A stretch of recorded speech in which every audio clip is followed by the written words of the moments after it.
The large girl got here to pay her father's debt. However, the lonely CEO stated, "You owe me not anything, but dinner collectively." The foyer of Everhart Group become all marble and glass, sleek, silent, and cold sufficient to make Grace Holloway sense like she failed to belong. Her tender footsteps echoed too loudly as she stepped in her, clutching her worn, leather-based purse to her chest. The light blue dress she wore, the identical one from community college, clung lightly to her rounded hips and complete fingers, smoothing over curves she had spent years seeking to cover. Her golden hair, thick and wavy, turned into tied in a low bun, although some strands had escaped to border her flushed cheeks. "Can I help you, ma'am?"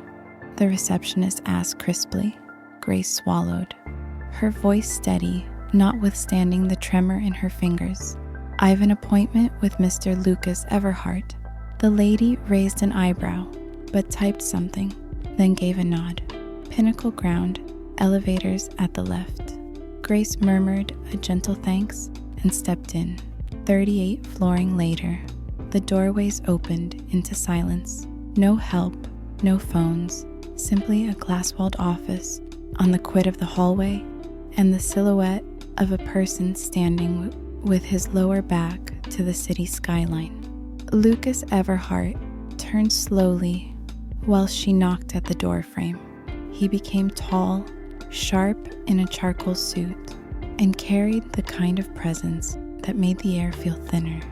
His face became handsome, however hard, darkish eyes unreadable. His mouth set in a line that rarely smiled. "Pass over Holloway," he stated. No handshake. "Mr. Everhart," she replied, straightening. "Thank you for seeing me." He nodded closer to the chair across from his table. "Take a seat." She did, smoothing her skirt nervously as she diminished herself.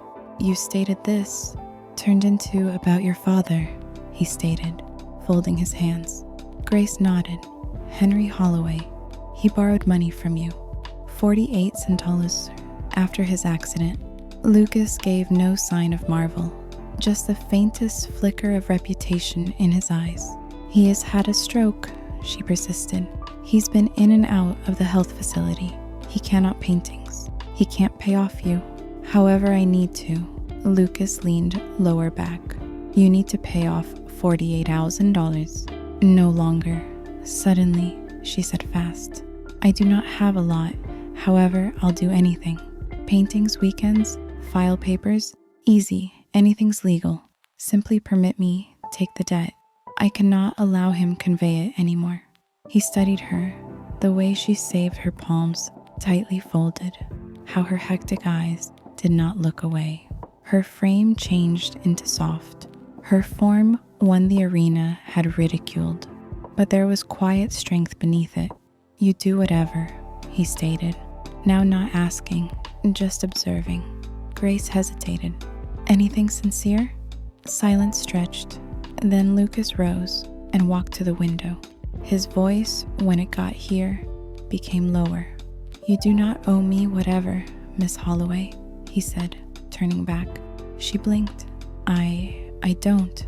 The debt is your father's," stated, resuming his seat. "However, in case you insist on repaying something that became in no way yours, then I have a distinctive provide." Grace's throat tightened. "What kind of offer?" He leaned ahead. "Have dinner with me as soon as every week for 3 months." She stared. "What?" "No strings. Simply dinner, no paintings, no settlement." Grace frowned. "Why?" Lucas shrugged. However, his voice became softer now.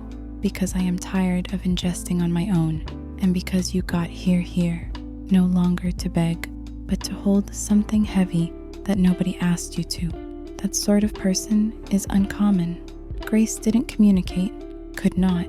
It became absurd, simple, unusual, but it settled into her chest like a query. She wasn't sure a way to solution. Dinner? That turned into it? Or became it something else totally?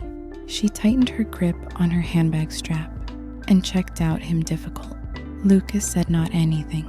He without a doubt waited, and after a long pause, nevertheless unsure what she becomes strolling into, Grace nodded once. All proper, she said softly. Dinner. Grace Holloway had constantly dreamed in material. As a youngster, her sketchbooks brimmed with soft lines and curvy silhouettes, attire made now.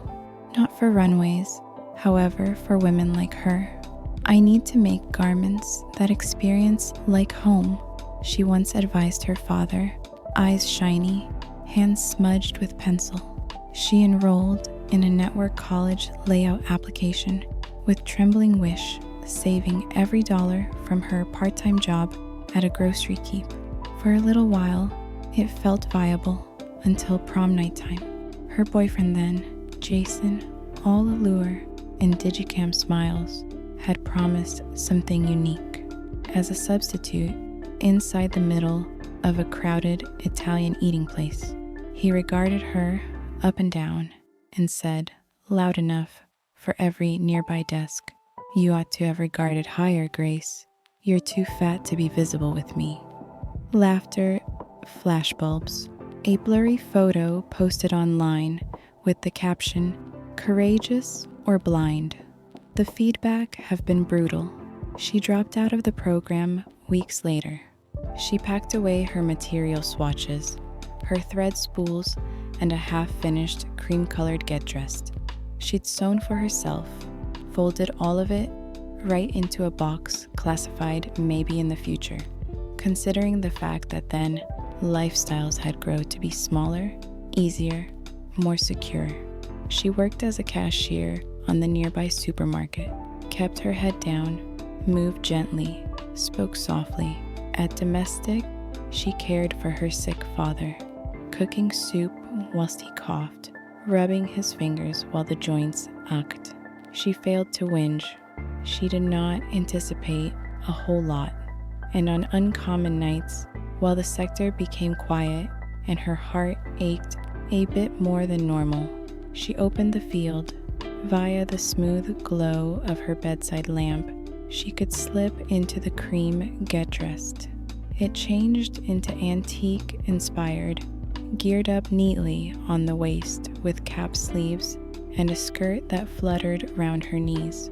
Her hands trembled as she smoothed the fabric down her aspects.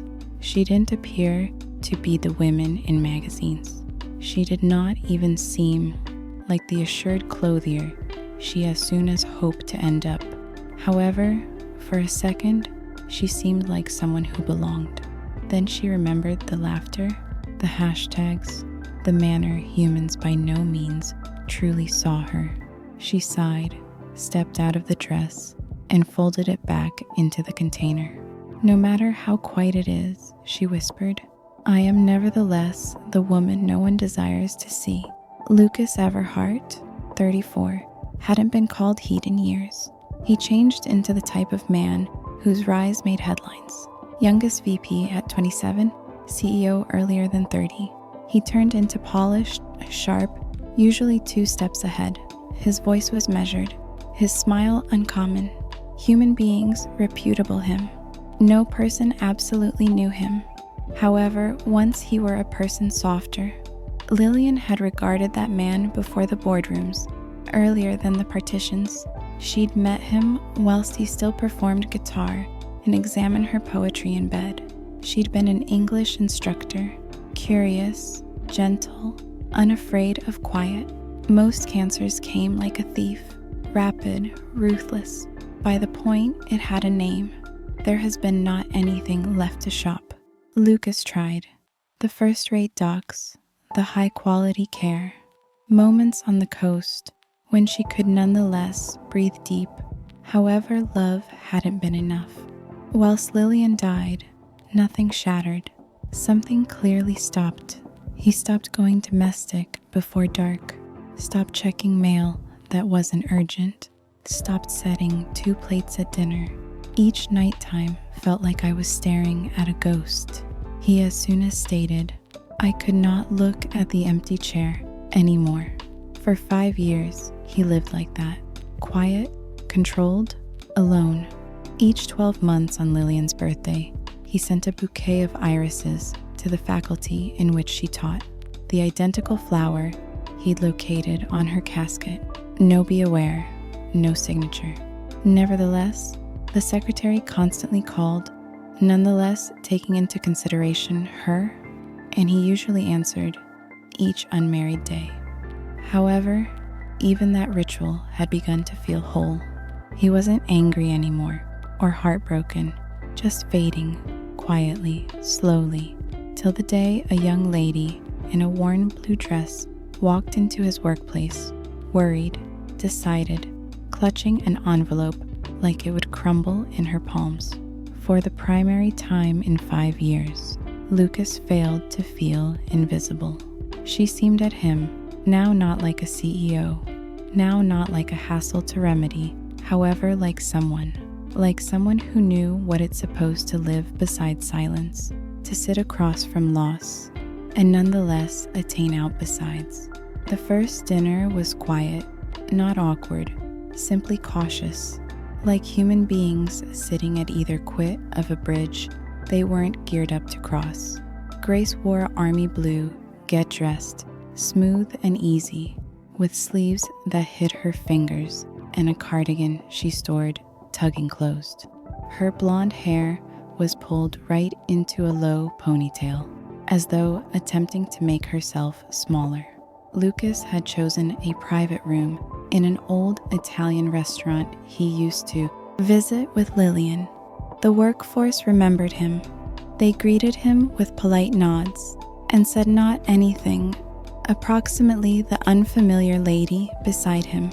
Grace sat carefully, smoothing her skirt. "Thank you for now not turning me away," she stated. Lucas failed to appearance up. "This isn't always charity. I recognize," she responded, constant notwithstanding the knot in her belly. "I simply didn't count on to be right here like this." Neither did he, but he didn't say that aloud. The waiter arrived. Lucas ordered with practiced ease. Grace hesitated, then quietly slid a small glass field throughout the table. "I made this," she stated. "Chicken soup. My dad has trouble slumbering after his strokes, and this always calms him. I concept maybe your mom would possibly like it." Lucas blinked. He reached for the box, analyzing the label. No garlic, low salt. She had stated his mom's dietary desires without being told. "Thanks," he said, voice softer than earlier then. "She might," Grace smiled, then reached for her fork. Her fingers trembled barely. She surely did not realize which utensil to apply, and fumbled with the salad knife before glancing up, unsure. Lucas noticed, but didn't comment. While the principal direction arrived, he quietly switched out her silverware for the less complicated set at the next region placing. Grace iced up, no longer embarrassed, however moved. No person had ever completed something so gently thoughtful for her. "Thanks," she murmured. He nodded, and they ate in close to silence for a while, broken best by means of the smooth clinks of cutlery. Grace picked out the veggies first, placing them apart earlier than touching the chicken. Lucas discovered himself watching. Lillian used to do the same, stated the colors made the plate sense like a painting, and artwork ought to be trendy first.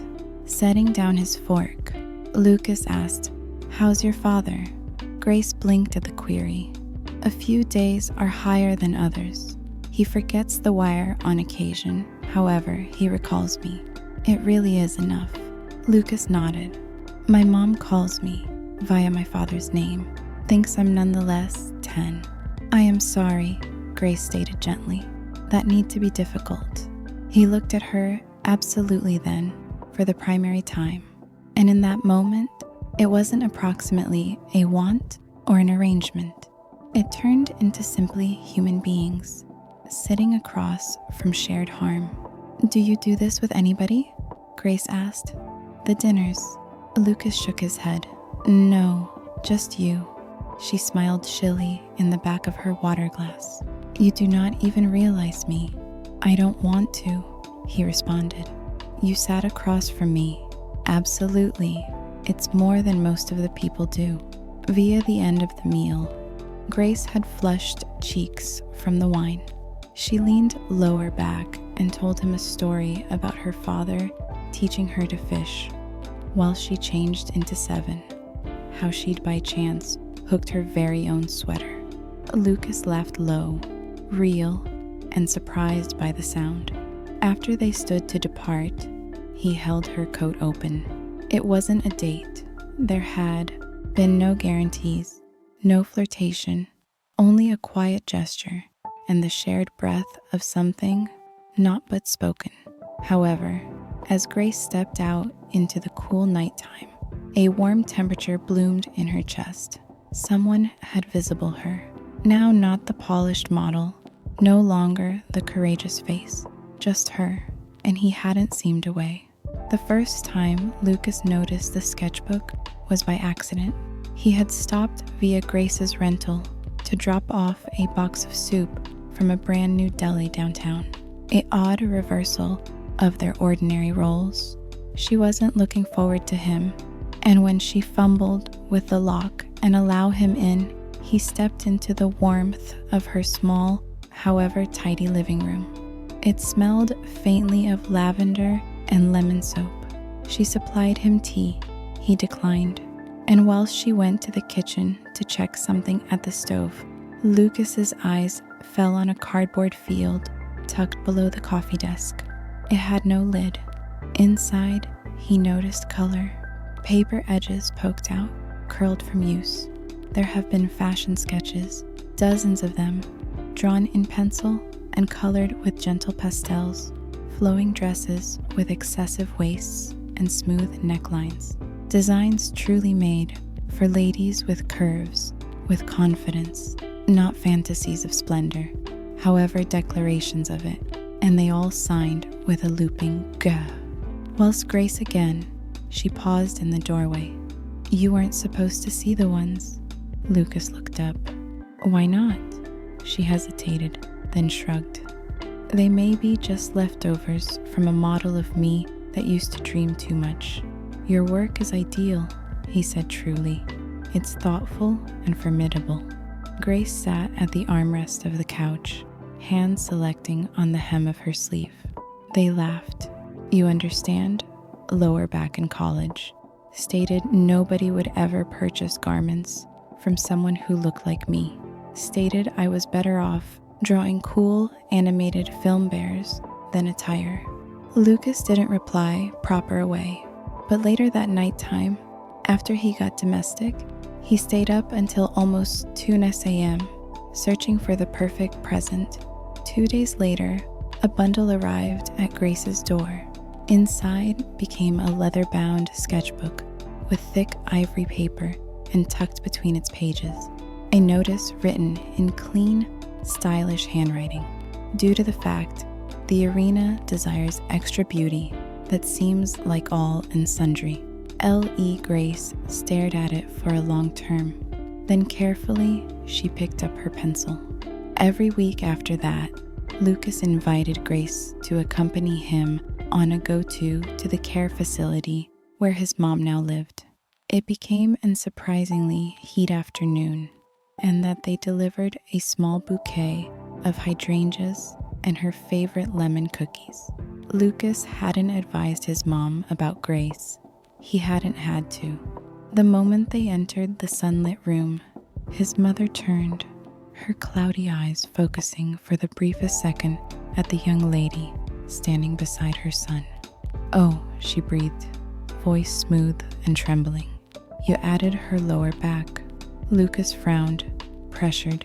Mom, she smiled, the corners of her eyes crinkling. The woman with the golden hair, you cherished her, didn't you? The only who used to make you smile.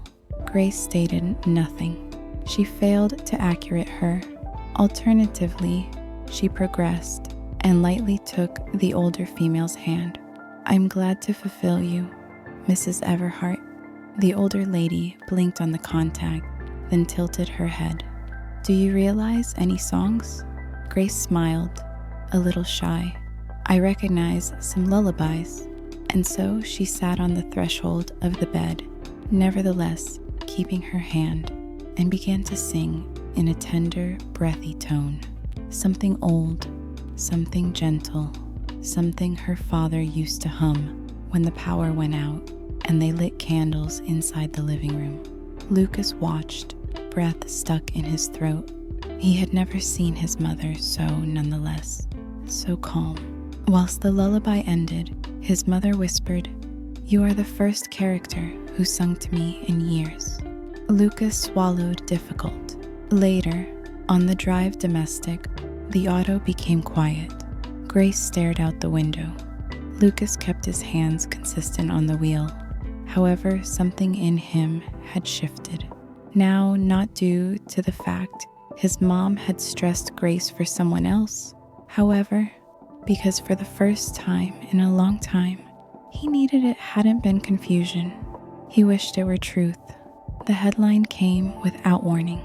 On a Tuesday morning, it spread across gossip blogs and social media like wildfire. Plus-size sweetheart or PR pawn. CEO's curvy associate sparks scandal. Underneath it become a grainy, poorly lit photo. Grace in her faded blue dress, standing beside Lucas at a charity auction. He changed into looking at her, no longer casually, now not in a well-mannered way, softly, like she become the simplest person within the room. The article failed to maintain, returned.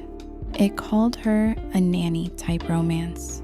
It accused Lucas of launching a real existence rebranding marketing campaign, and implied their relationship became a distraction from Everhart Organization's quarterly downturn. The feedback were worse. She must be doing something special in the back of closed doorways. Gold digger of the year. He could do way better. Come on. Grace stared on the display screen. Her hands went cold. Her belly sank. But what hurt maximum wasn't what strangers stated.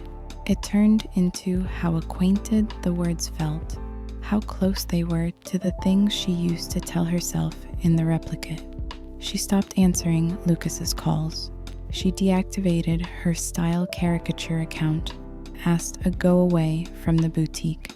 By using Friday, she turned into back on the grocery shop, her antique activity, sporting the outsized vest beneath the hum of fluorescent lighting fixtures, scanning cereal containers with a fake smile and numb hands. It felt safer, less difficult, invisible, due to the fact maybe she didn't belong in Lucas's International. Maybe she by no means had. Lucas, in the meantime, was livid. The instant the object dropped, he canneled every assembly. By mid-morning, his workplace turned into complete of prison groups, PR managers, and virtual strategy specialists. "That is slander," he stated, voice tight and low. "Take it down. I do not care what it prices. I'll write the reaction myself." That nighttime, a assertion appeared across Everhart Group's structures. To all of us who equates a woman's well-worth along with her waistline, you are not a part of the future we are building. Grace Holloway is kind, splendid, and deeply creative. If that challenges your concept of what love looks like, perhaps it's now not her image that wishes to trade. However yours. It went viral. Applause rolled in. Assumed portions had been written. However, whilst the screens dimmed and the office emptied, Lucas sat on my own in his high upward thrust rental, staring out into the rain. For the primary time in years, he did not feel like a CEO. He felt like a coward. Had he introduced Grace into his global to guard her or to hold from being by myself? It turned into a gray misting, Sunday when he saw her again. She had just finished her shift, her hair become tucked below a plastic hood, her shoulders drawn in with quiet exhaustion. Lucas had been waiting in the parking lot for 2 hours. No umbrella, just a slim, paper-wrapped container underneath one arm. When she grew to become the corner and noticed him soaked through in his tailored match, she stopped. "Lucas," she said, barely audible. He advanced. "I'm no longer right here to provide an explanation for," he said lightly, "only to say, I'm sorry." She didn't speak. "You do not owe me anything. Not your time. No longer dinner. Now not forgiveness." He held out the package deal. Grace took it slowly. Interior became a silver fountain pen. Stylish, conventional, etched together with her initials, GH. Her eyes crammed. "You told me once," he stated, voice quiet, "about the pen you always dreamed of as a woman, whilst you continued to believe you'll design clothes." I remembered. She stared at him. "If this started out because of a debt, how do I recognize what we had become real?" Lucas nodded, steady. "Your father's debt changed into cleared the day you walked into my workplace. I by no means supposed to accumulate, but I failed to tell you because I failed to understand how else to preserve seeing you without providing you with a reason to go away." The rain persisted, soft and consistent. Grace held the pen to her chest as though grounding herself. She did not move, failed to talk, just breathed. Then she turned to go. However, halfway to the doorways, she paused and regarded back and smiled. It wasn't ambitious, no longer positive. However, it turned into there. Lucas smiled too, not due to the fact she had forgiven him, not due to the fact he knew what could show up next, but because for the primary time in years, he had cherished someone completely. And perhaps, simply maybe, she changed into starting to believe she may want to love him again. The decision got here on a crisp Wednesday morning. Grace had simply left the stitching studio she rented whilst her cell phone buzzed. "Grace Holloway," said a girl, voice smooth, too pleased to believe. "I am with Internal and Out, the Truth Show. We help women reinvent themselves. Internal and Out. The US loves you. You're the big woman who gained a billionaire's heart. Allow us to help you look the part, make you worthy of him." Grace froze. "Worthy?" she echoed softly. The female chuckled. "You know how people talk. That is your risk, to silence them." Grace thanked her and hung up. Her fingers were trembling. That word worth echoed time and again. She paused outside a cafe, catching her mirrored image within the glass. Smooth curves, a get-dressed she'd worn 100 instances. She had idea, she had found out, to love herself. However now, a quiet doubt crept in, changed into Lucas, proud of her, or had she simply grown to be a part of his redemption arc, the kind, curvy lady who made the bloodless CEO appear human? Did he love her, or the way she made him appearance? That night, she couldn't sleep. She sat brushing her hair, fingertips lingering at the curve of her shoulder. She whispered to the replicate, "If I change, will he love me more or less?" Across Metropolis, Lucas sat together with his mother on the care facility. Her thoughts had been clearer lately. She hummed softly, then checked out him and stated, "You appearance worn out and guilty." He controlled a faint smile. "You constantly ought to tell. Is it the female?" "Grace," he stated quietly. She nodded. "She's precise for you. You used to grin like that once your father changed into still here. What is stopping you?" Lucas exhaled. "I am afraid she came into my existence because of a debt. I cleared it, but I by no means told her. If she reveals out, she may depart." His mother squeezed his hand. In case you hold fact from someone out of fear, you have already lost them. Inform her or lose her for desirable. The following afternoon, Grace visited her father. At the same time as folding his laundry, she observed a letter tucked in a drawer, dated months in advance. It became from Everhart Institution. Her eyes skimmed the phrases. Dear Mr. Holloway, in light of your modern health circumstance, the remaining debt has been cleared in full. Please take care. Grace stared on the letter, coronary heart pounding. The debt had been forgiven earlier than she ever walked into Lucas's office. Their dinners, the association, none of it had been about compensation. He hadn't used her. He had desired to peer her, and he hadn't recognized a way to ask. She slightly slept that night. The subsequent morning, she caught the earliest bus and walked instantly into Everhart Institution. The letter clutched in her hand. Lucas become in the assembly, however. While he saw her, he disregarded everybody without a phrase. She stepped into his office, voice shaking. You cleared my father's debt earlier than I ever agreed to the one's dinners. He met her gaze. Yes. Why didn't you inform me? He hesitated. Because I knew you wouldn't. Come returned, and that I wasn't prepared to lose you. Her voice cracked. You tricked me into staying. I failed to trick you, he stated. I was attempting to find a way to expose you, that you were not some obligation. You have been the cause I commenced living once more. Tears welled in her eyes. You ought to have relied on me. I know, he whispered. I am trusting you now. She appeared down on the letter. The ink became smudged from her grip. Then allow me decide what to do with the truth. Lucas nodded. Take all of the time you want. She turned closer to the door.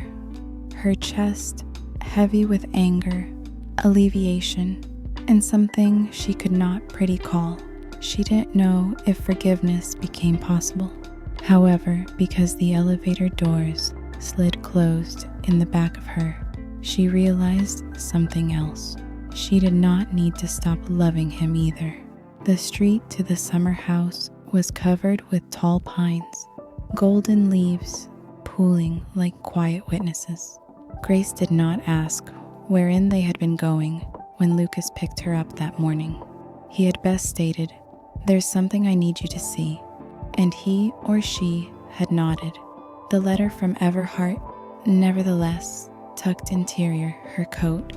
Once they pulled into the gravel power, she diagnosed the house from a photo on his bookshelf. White shutters, an antique porch swing, unmoved by using years. I have never been again due to the fact that Lillian, Lucas said as they stepped out, but it does not experience like hers anymore.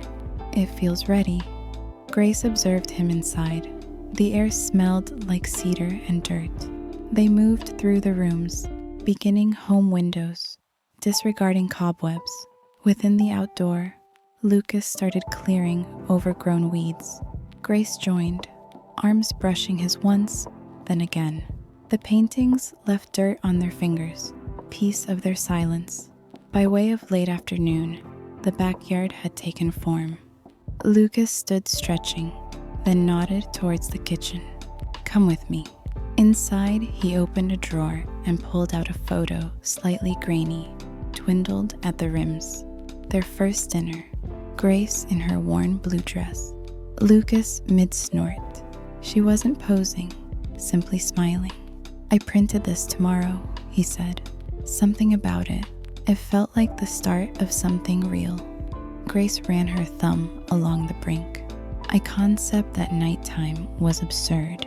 I failed to comprehend it might exchange the whole lot. Lucas opened a tall cupboard and pulled something out. A chair, handmade, sturdy wood, curved return, easy hands carved throughout the top slat. GM. Grace blinked. You made this? I am not proper with vegetation or speeches, he stated, and a ring doesn't feel right. Not yet, but you, as soon as instructed me, you gave up designing because there has been in no way area for a person like you. He stepped nearer. I want you to know there may be area for your paintings at my table in my lifestyles.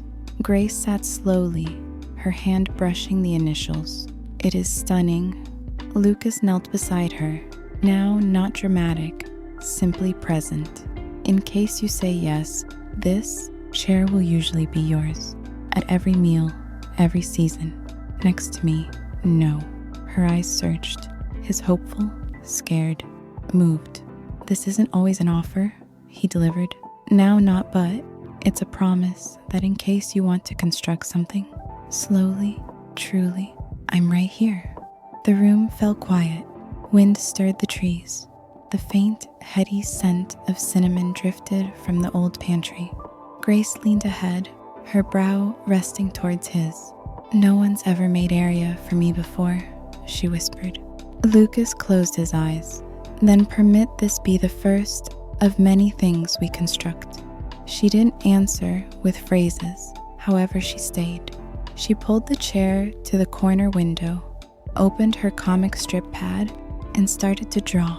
Lucas out of doors, sitting beneath golden trees, searching lower back at her like she was the beginning of the whole thing. He thought he'd misplaced forever. Spring had again to New Hampshire, like a whispered promise. Sunlight stretched across the quiet predominant avenue, dappling sidewalks and glass home windows. At the cease of the block stood a small boutique, its wood sign etched with gentle lettering. Shape and tale, your form, your story. Inside, Grace Monroe Everhart knelt beside a sparkling bride to be adjusting the hem of a plus-size wedding gown. Her golden hair, now longer and softly curled, framed her face as she moved comfortably, assured, constant, and deeply self-confident. She wasn't the female in the worn blue get dressed anymore. She became a woman who had discovered via heartbreak and recovery that love would not ask you to shrink. Best, she murmured, smoothing the cloth. The bride smiled, beaming.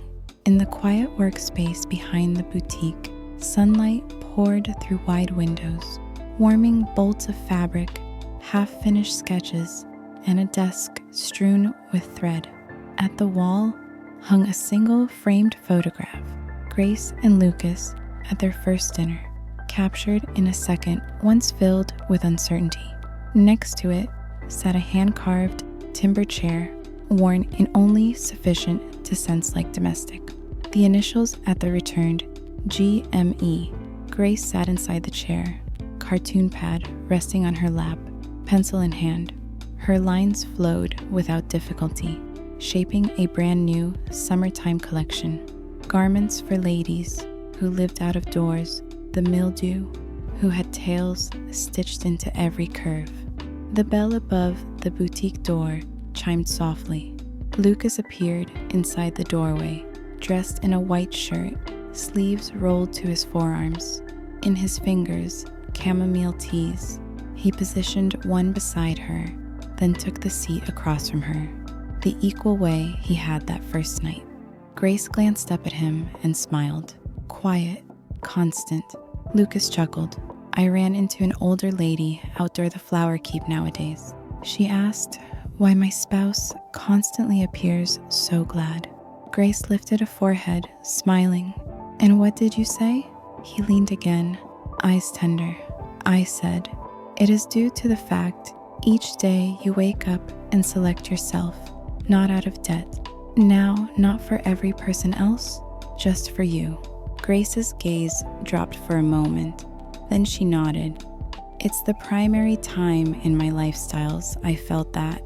Lucas reached into his pocket and pulled out a small silver key on a chain. He passed it to her. I recall you favored how the morning mild hit the east windows at the summertime house, he said. So I had them redone. Brought a rack to your sketchbooks. Concept, it might be a good place to work. Grace became the key over in her hand, her eyes shining. Now, not with tears, however, with something quieter, grateful, grounded. Idea you have been going to apply it as your own studio, she stated softly. Lucas smiled. Everywhere you're is a studio and a home. Grace stood and stepped toward him. She failed to speak. She didn't want to. She wrapped her fingers around him. Now, not as a dramatic gesture, but as a quiet truth. The sort of embody that stated, I see you. I select this. I select us. There had been no fireworks, no tune swelling, just the rustle of wind out of doors, and two folks who had walked through fear, through doubt, and into something real. Love does not constantly arrive with fanfare. Sometimes it begins with a quiet dinner, a timber chair, a pen, a second of kindness, and the braveness to agree with you. Don't must change yourself to be worth of affection. You simply ought to agree with truly deeply, which you already are. Thanks for taking note of You Owe Me Not Anything But Dinner. A tale of quiet strength, second chances, and love that asks not anything but honesty. If it moved you, made you smile, or reminded you which you're enough just as you're, join soul-stirring memories for more heartfelt journeys. And in case you felt something today, hit that hype button to reveal your assist. It method the world and helps us preserve, sharing memories that virtually count number. Till subsequent time, live kind, live hopeful, and never prevent believing for your own story.